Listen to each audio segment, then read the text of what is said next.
good morning ulit sa inyong lahat. Nandito na naman kami ng aking Baby Rada. Ayan siya. Our daily routine. Ngayon ay magna 9 o'clock na.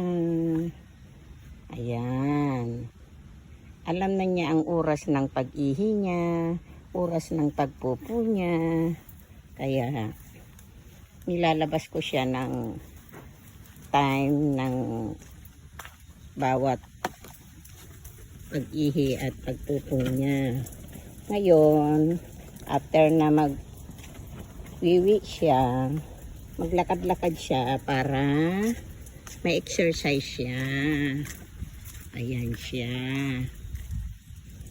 Oh, Baby Rada. Hello. Come on, baby.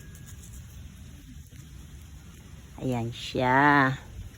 Yan, hinahayaan ko lang siyang maglakad-lakad.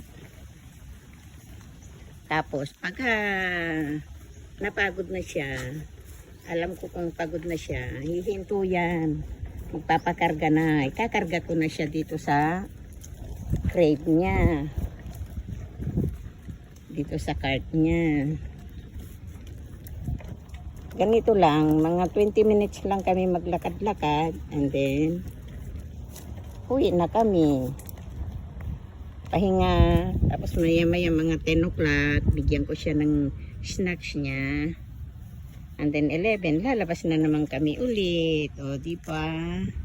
Andito kami sa garden. Ayan. Ayan. Pupunta siya doon.